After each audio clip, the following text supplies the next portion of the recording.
record on this? Okay, cool. All right, so we're going to start off week 2 with, how was your week, everyone?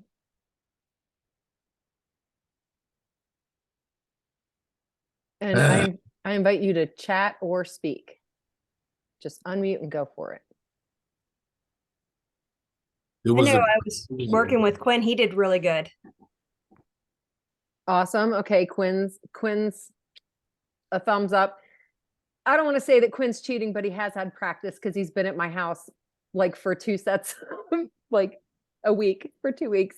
But yeah, and you know, to have Casey as his mom is also a little tiny bit cheating.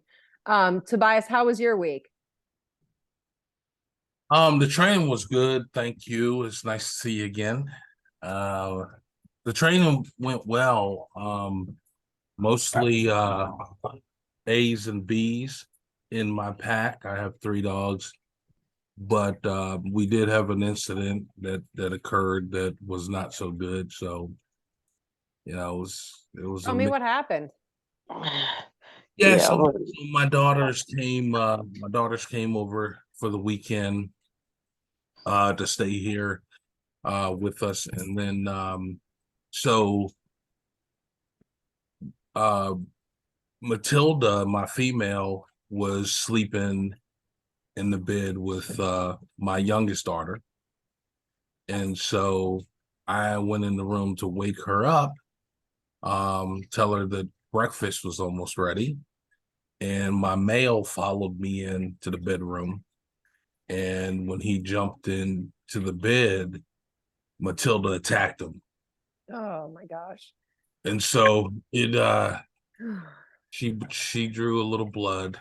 Okay. Is everyone okay? Yeah, everybody's fine. But the training itself went really good. It was just that incident. And so that's why we're here. So yeah.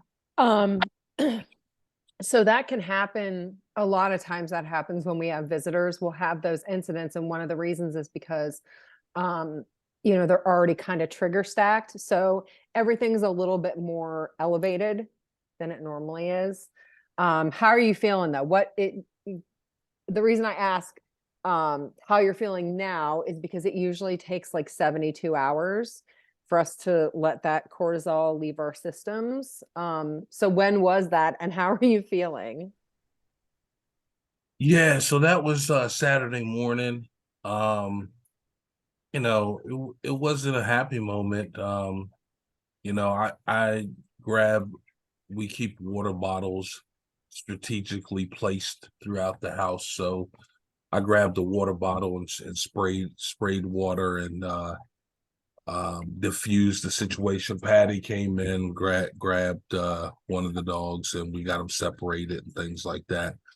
You know, it's not a good feeling because you want your pack to love and be the family, is, you know, get along. Yeah, we all live here, so you know. And then and Bruno is like, you know, he was here first, and you know, to see him get hurt is not a good feeling, obviously. Yeah. Right? He's a good boy, and he didn't deserve it. He didn't do anything really to deserve it, in my opinion. Yeah, I mean, unfortunately, resource guarding is a behavior that's really normal in dogs. Like, it's just every dog will resource guard something.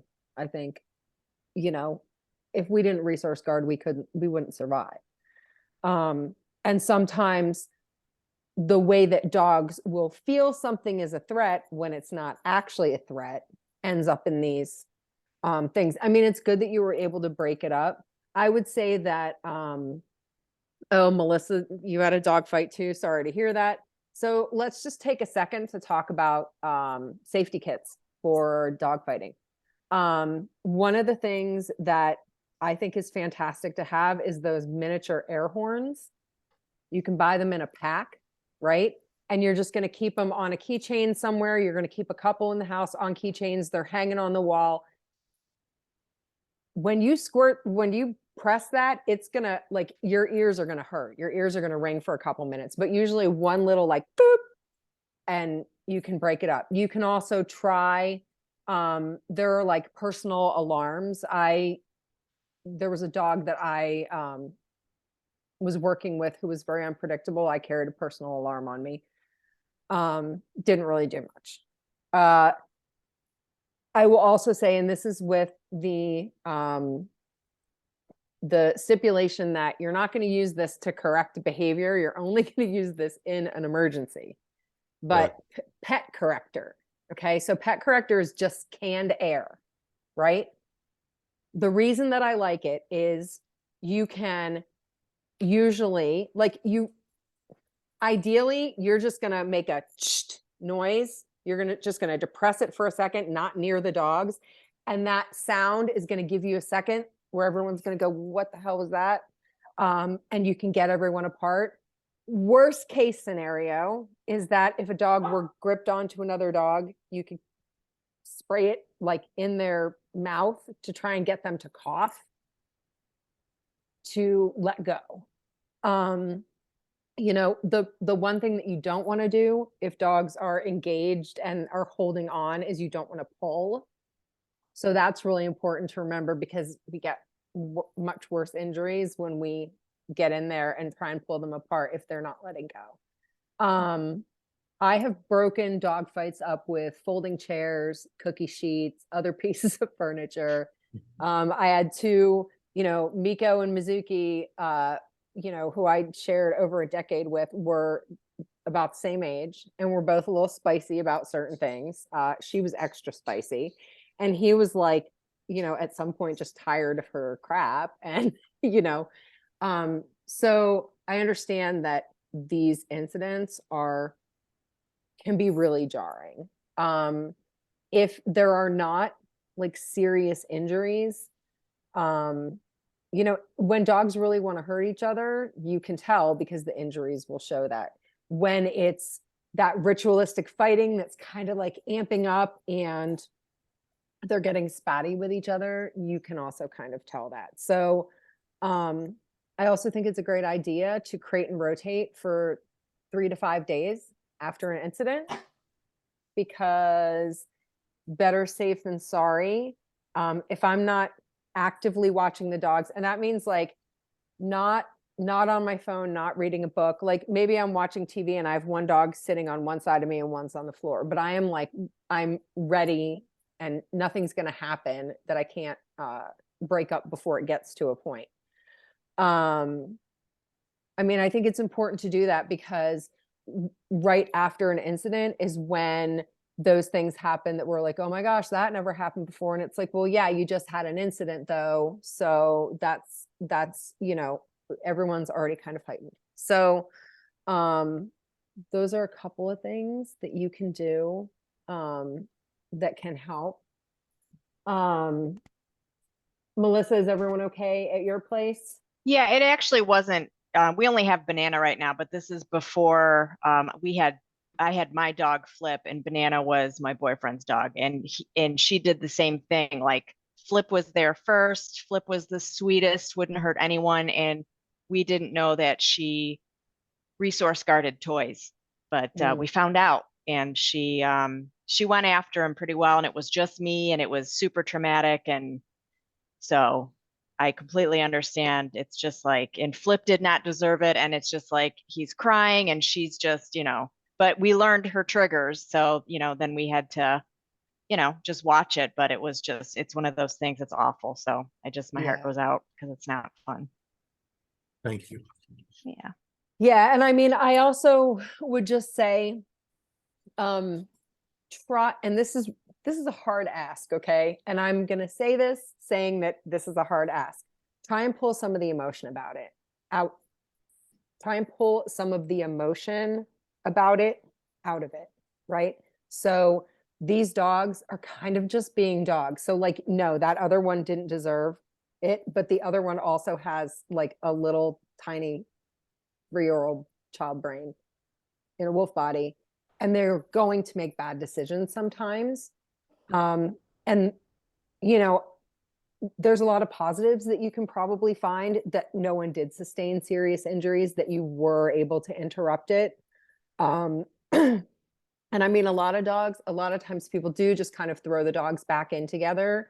Because it's like get back on the horse kind of mentality. But we know that there's a high risk. For them. Okay. There's a high risk of more incidents if you jump right back in. Yeah, So- I had an incident like that in my house too, if that makes you feel any better. And mine were pretty, both of them sustained pretty substantial injuries. And Daisy gave me the same advice because I know I called her crying, like crying. We keep my dogs separate now. So we have, like, we feed everyone separately. We have baby gates up. We do the 3-dog shuffle where I take one dog out and then we come back and we take the other 2, and treats are fed and shuffle over here. And it's taken me a while to get them back on track. And I still separate them whenever there's even a reasonable possibility of something bad happening. Like for us, it's noise triggers. So when the Amazon orders are made, we keep everyone separated. Like, nope, she's going to go down to the garage today and we're going to go to the art room, and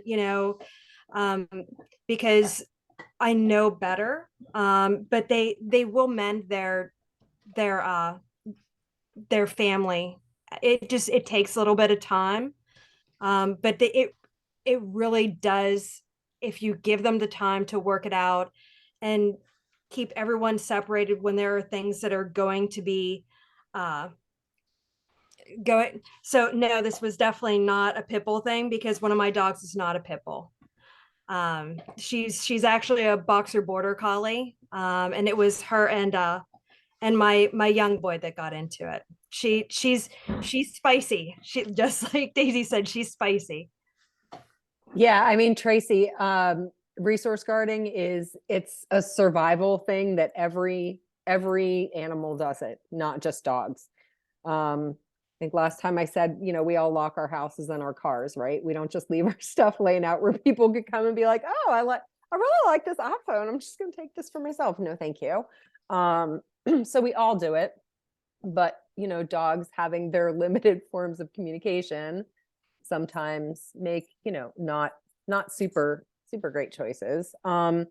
So yeah, and just trying to pull some of the emotion out of it, because, I've seen terrible dog fights between dogs who were seriously bonded, and they were able to repair their relationships. I mean, we all have our moments, and be thankful for your dog's impulse control, and that they were using, they were being a little economical about their behavior. They could have gone a lot further.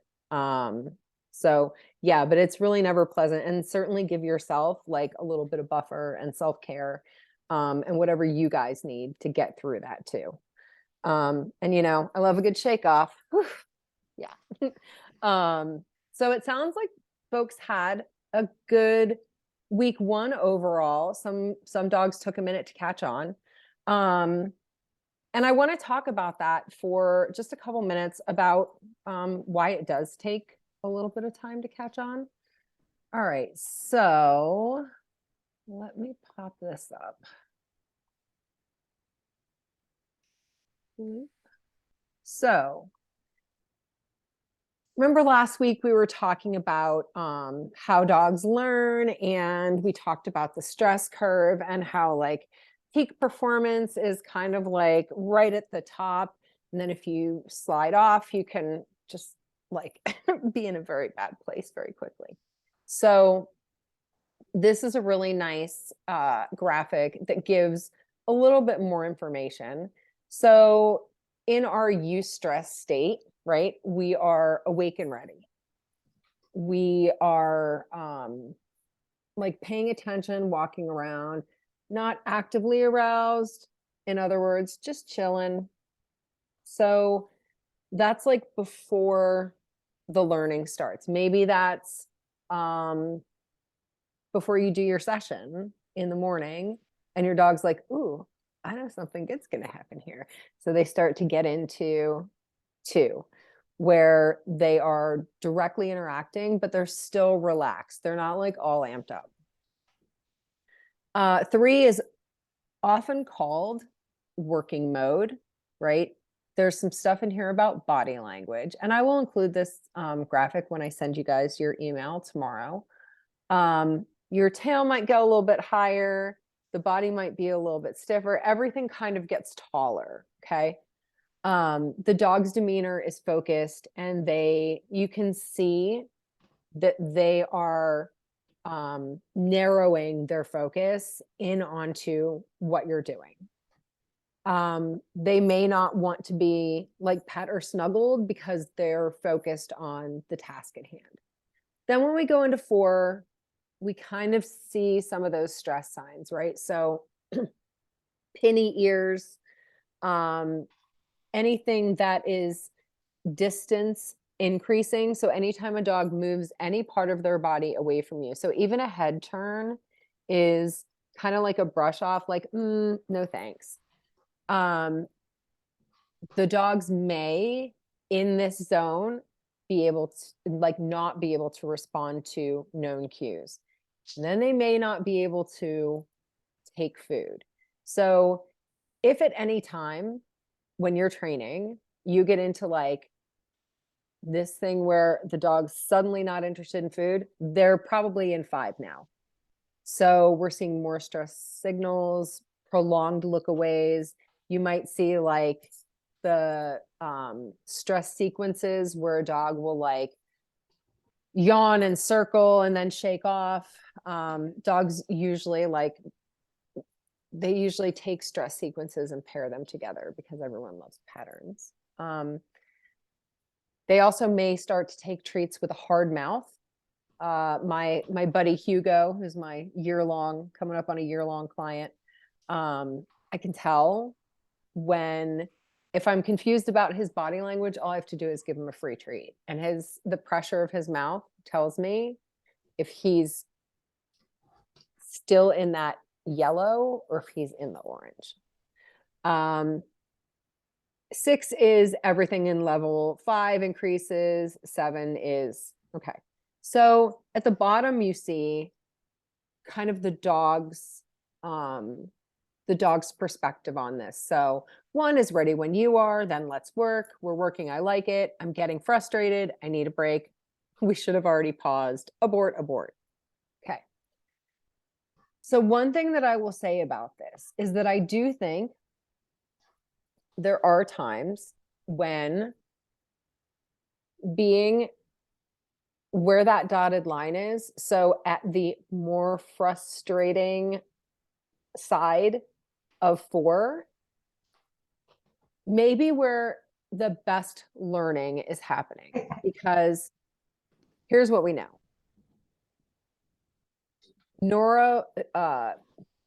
Norepinephrine, right, is a neuromodulator, and it is actually vital to learning, right? So we can't have learning without that little feel of agitation or frustration in adult humans, right? We don't know about what that looks like for dogs, but we know that in adult humans, the best way to create neuroplasticity is to get ourselves into that zone where it does feel agitating and frustrating and exciting, not necessarily in a good way, okay?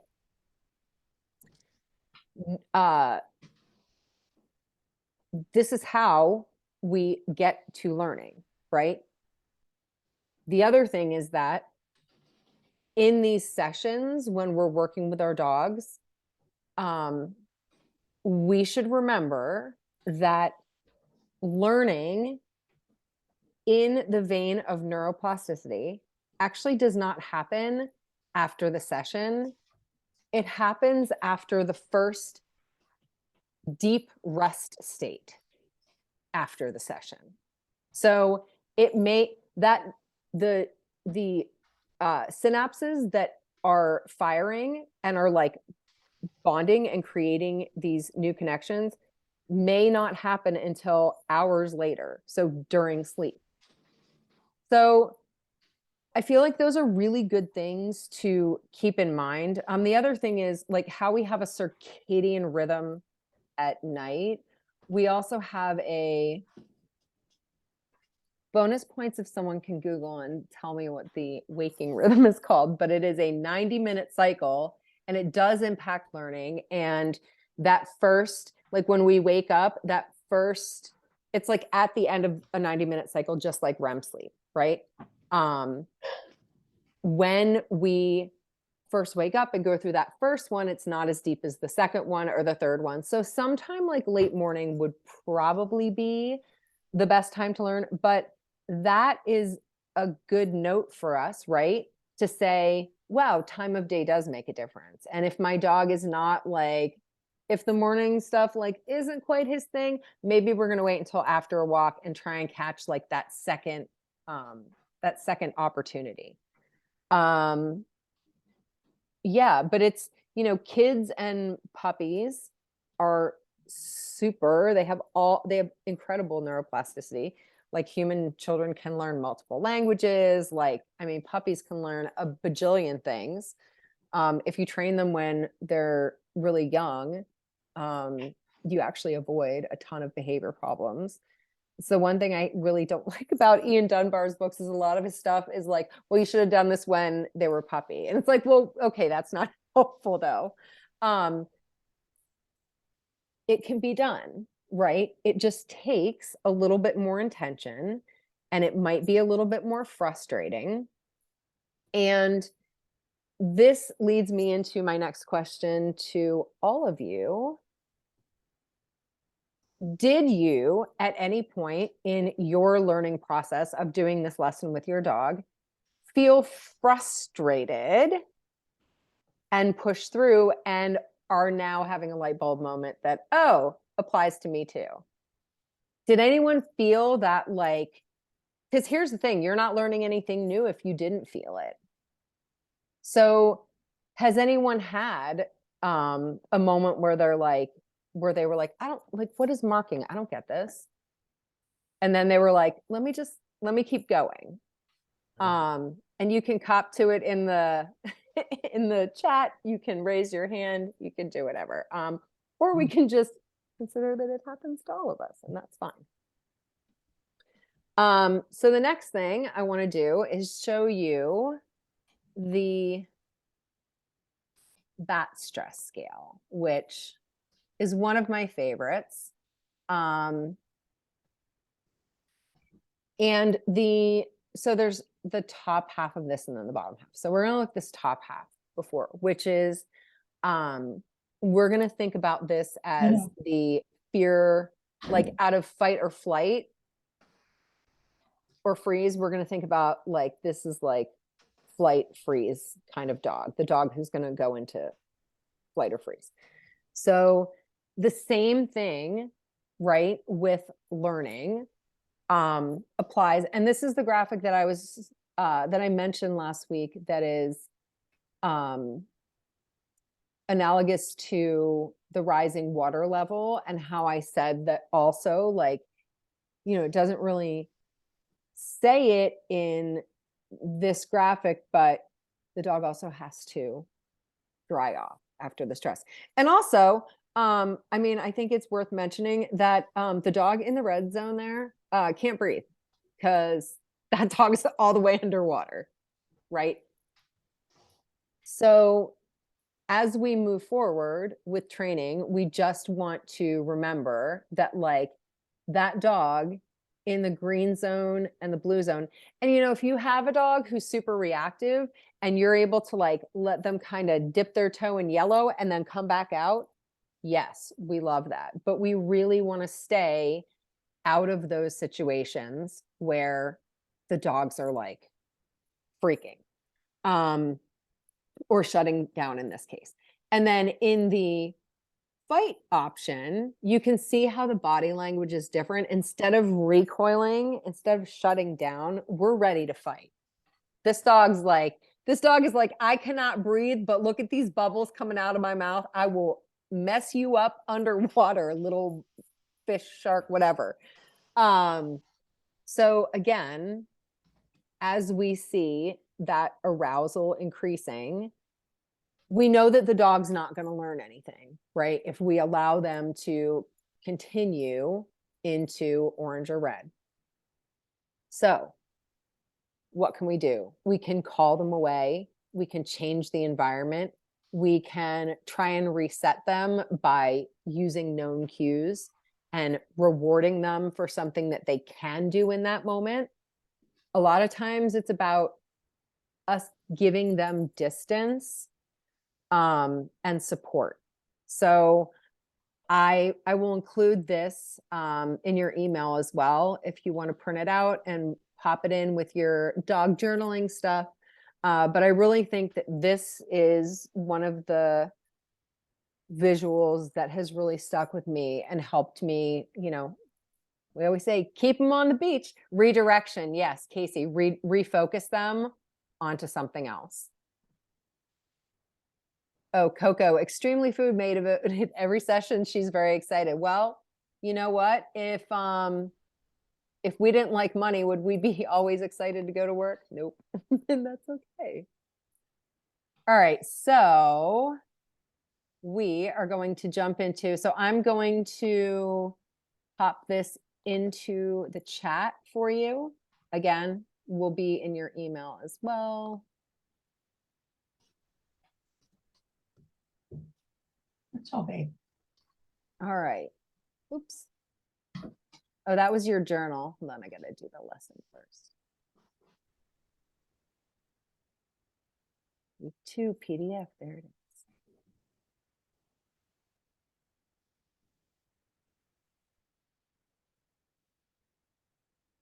And then I will also open this. So this week is very simple. Very, very simple. So, and you may have done this before. If you and your dog know hand targeting, I'm going to tell you what you're going to do to build on that.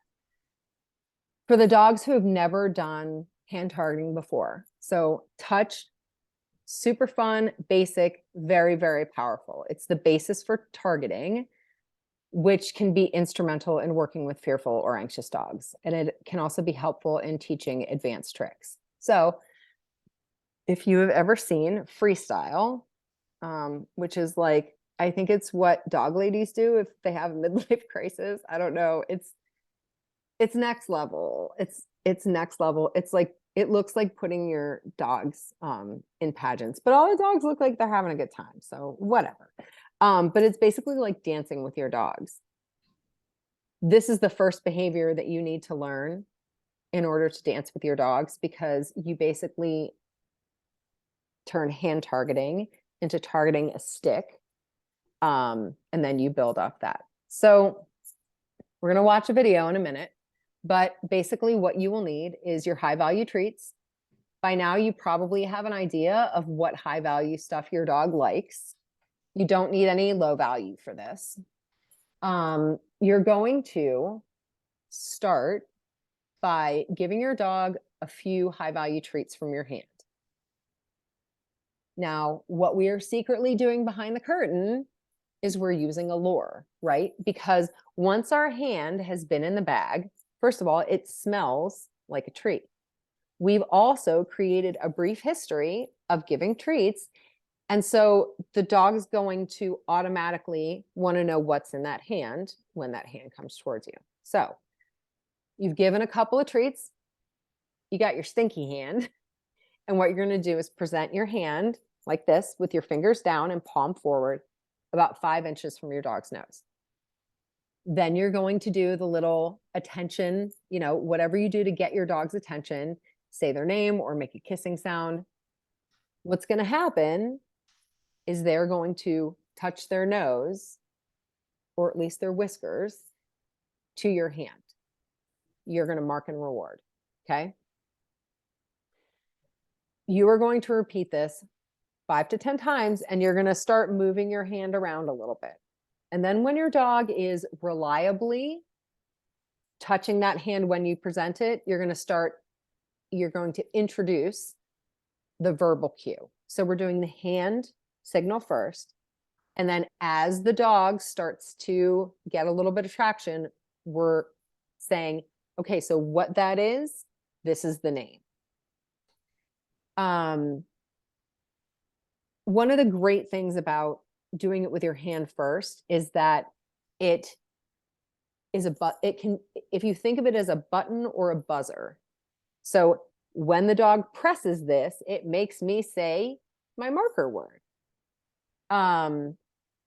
It's a great exercise for you to figure out how good your timing is, because a lot of the things that we're doing are going to rely on you having somewhat decent timing. All right. Especially if you're going to do basics and then do rad dogs later on this summer.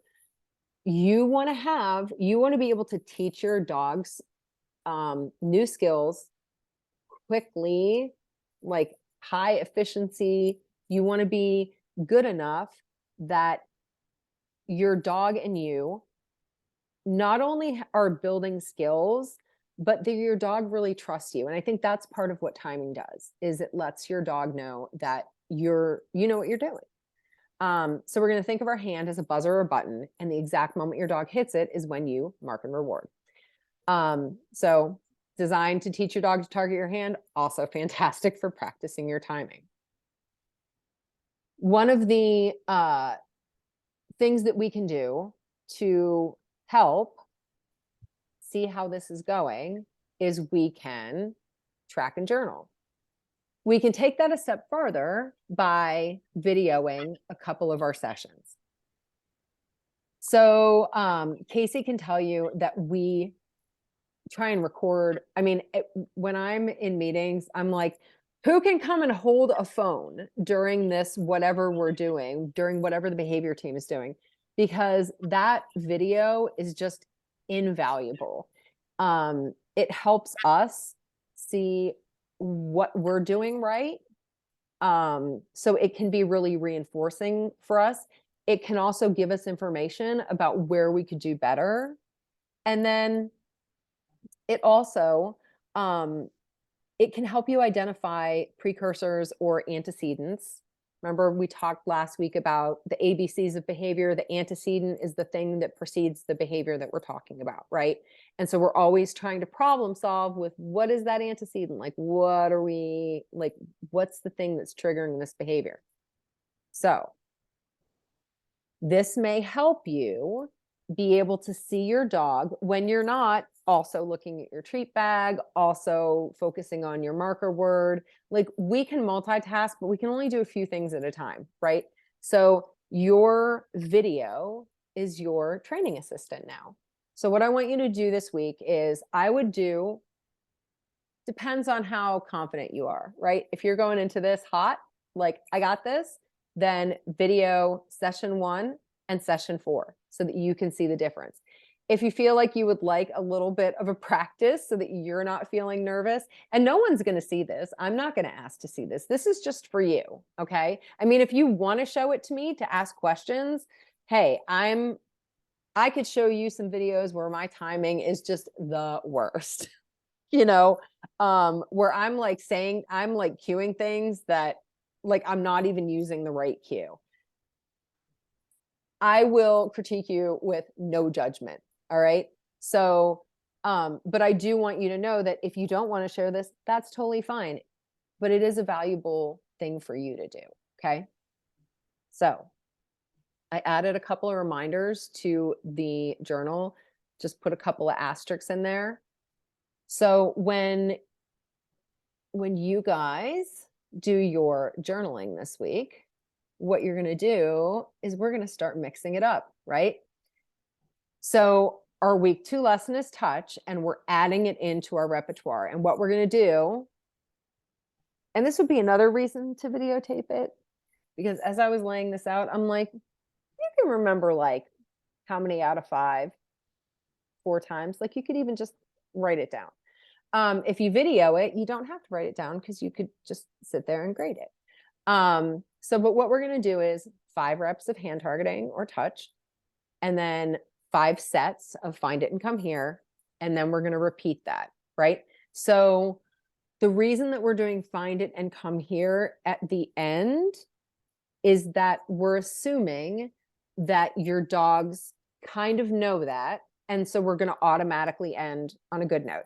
If your dog already knows touch, you can mix that up however you want. You could even do it like 10 and 10. It's not, you can play with these things. It's not a huge deal. All right. So let me grab the link to our video for this week, our instructional. And here's a little tip. If you did not journal this week, okay, I want you to pay special attention because, let me stop this share, because there's like the old kind of tricky, quick and dirty way of tracking, which does include, the percentage way too. But we're going to watch this whole video because it has the, the smiley scale as well, which is busy parents like the smiley scale. Busy parents are like, I don't have the brain power to keep track of all this. I can tell you in general, how well did it go with these 3 smiley faces? So, so this may be helpful. So we are going to be watching this video for about 4 minutes. And then I will see you guys back here. Sending now. All right, I'm going to mute myself. See you guys in 4 minutes.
All right, any questions? Questions about hand targeting? Yeah, I know have a it's- question. Yeah. When we were doing the find it exercise, if she was able to track where the treat landed, she would go and get it. But if she missed it, if she was looking the other way and she didn't see the treat land, then she would sniff around and try to find it, but she then would get confused. And I sometimes like kind of pointed at her and she finds it eventually. But is that kind of a fail or not a fail? It's not that she's not interested. She's very interested, but she can't. We find it. threw badly. So, a couple things you could try. You could shrink the space. You could make that treat a little bit smellier, maybe. Like if it's Cheerios, maybe you put it in the same bag with the cheese so it has a little bit more of an odor to it. Mhm. You could use a little bit higher value.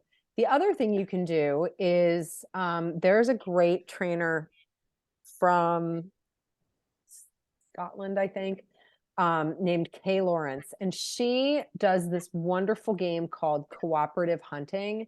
And basically it's like scattering treats, and then when your dog can't find them, you go over and point out and go, hey, look what I found. And it seems to make dogs think that we're good at hunting. Yeah, well, that's what I did, and she would find it. Then you're Yeah. on the right track. Yeah. And Yeah. assisted is absolutely fine. Yeah. Okay, we were in the backyard and because she's really into food, so we took her outside and some of our throws weren't great, so I kind of did feel like it was her fault. That's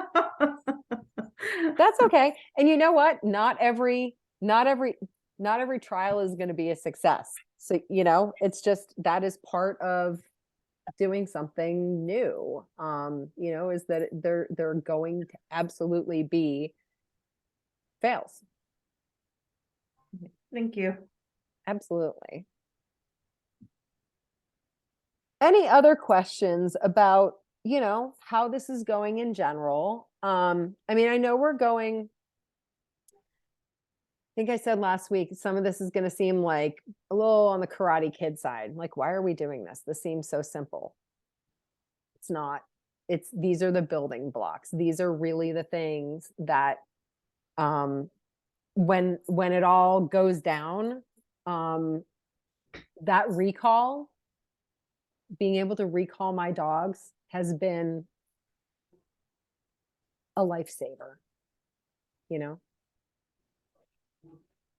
Yeah, Tobias. Yeah, so our dogs, my female, she does high five, and all my dogs like shake hands. So when we offer our hand out, do you think they'll get a mixed signal that we want to shake hands or high five, which are the tricks that they normally do? Good question. When we're trying to do the touch. Yeah. So most people do high five like this, right? And shake is kind of, you just have to do it differently than you do high five and shake, right? And so you saw so this is just my preference. I don't want my dogs knowing how to shake paw. And I'll tell you why. Because I can't count the times that I've watched a 50-pound dog bitch slap a toddler. Oh. Mm-hmm. Gotcha. It looks like a cute trick until it looks like a bitch slap, because yeah. I've seen dogs go for that and just take a kid out. So it is my preference. And as you saw in that video, Oswald knew shake before he came to me. And I just phased it out by giving a no reward marker. I said, no, sir. And just turned my head away and didn't deliver a treat for that, because I was really trying to let him know we're not doing that anymore. And it's up to you. Like I said, that's totally a preference, but there's also a reason behind it, like a pretty valid reason. All right. Thank you very much. Absolutely. Does anyone else have questions about the homework for week 2? All right, I want to give you a heads up that week 3, we have 3 behaviors that we're going to be adding. We're doing sit down and stay all at the same time, okay? Because it's really easy to kind of put them all in. So it's really important if you didn't get 4 days in last week, and you will notice in that video that I said that we were going to look at 5 different sessions. So we don't do 5 sessions anymore because we know that 4 is the sweet spot. Excuse me.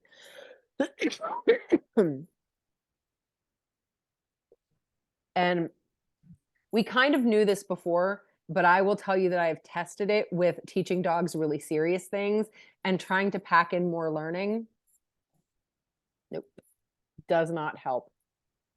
Too much does not help.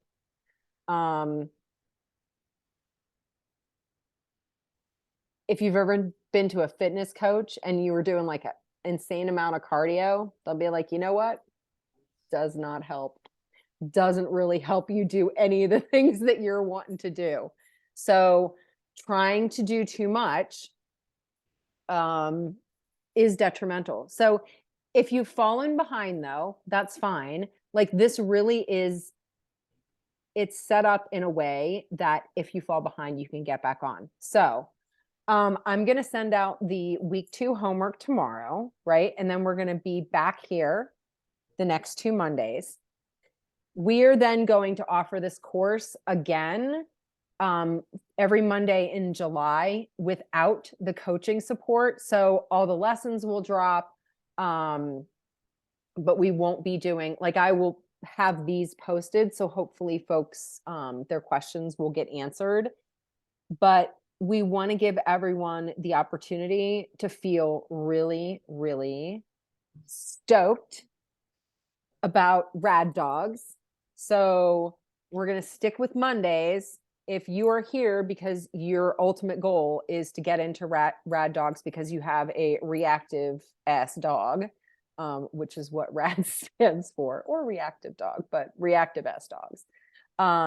So we're going to be doing that every Monday in August and September, with the exception of 2 skip weeks, which are August 21st and September 4th, because that's Labor Day weekend. And then the ultimate goal is on October 1st, there will be a Rad Dogs squad walk at Nob Hill Park in Wexford. Okay. I will put all these dates in your email as well so that you have them. But I wanted to make sure that you guys know that, you know, we should be hanging tough Mondays all summer. All right. Because the last Rad Dogs class that we did, when we had that group walk, it was incredible. We had people who had dogs who could not walk on leash 6 or 7 weeks ago. And then they came and people from the public were going, who are all these lovely dogs? And we were like, this is a reactive dogs class. And they were like, you're kidding me. So that's the goal. But step by step, you know, it takes a lot of pieces to put this together. This is, I don't know anywhere else that you're going to get what Hello Bully is doing as far as like $0 courses. And that's because that's part of what I like to do is I don't think that, I think some things have value beyond money. We shouldn't have barriers to having good relationships with our dogs, you know. Maybe it's harder to find and harder to do if you don't have all the hand holding, but our goal is to make this accessible. So remember that you can always ask questions. If you feel like you're falling behind, you can always email myself or Casey. We're both just our first names at hellobully.com. That's our email addresses.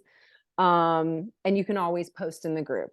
As you saw last week, I just want to bring up, so Britt had texted me about Shadow that Shadow, I think she called her like her chonky butt was just like so into the food that she wasn't able to even like slow her down enough to work. So what we were able to do was, you know, I said, here's a couple of suggestions. Let me think about it. I'll post more.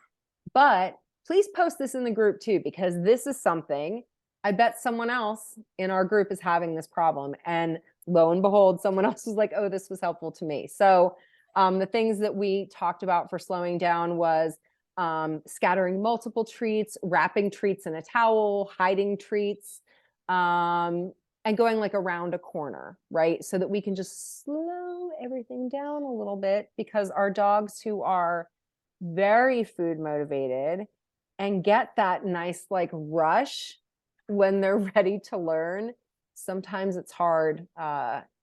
Like having timing when they're going like this fast can be challenging. So things to slow them down are helpful. All right, last chance for questions or anything. I feel like you guys are doing a great job. It looks like everybody is, you know, hitting their goals. And next week, if anyone wants to share like a video or like their journal, you know, maybe something kind of hit you in the feels or in the brains and you were like, oh, this was kind of a moment. I would invite you to share those, because I think, you know, getting together and learning is better than just listening to me jabber on for an hour. Casey, anything to add as I close my jabber? Honestly, one of the biggest things I'd like to stress is the journaling and the videoing. I learned so much more from watching myself, the video especially, because I was like, oh, I could see him getting either more interested or less interested, and it helped me react to my dog when I wasn't doing it, when I was just watching him. So yeah, if you're able to do that, it was the most helpful thing that I did probably during the whole circuit of training. Where's my plate, huh? What'd you do with my plate? Awesome. All right, everyone. Well, have a fantastic week. Email is going to go out in the morning, and I will see you next Monday. Thank you so much for being here. You guys are rocking it. Thank you. Thank you. Thank you. Thank you. Thank you. See you next week. See you next week.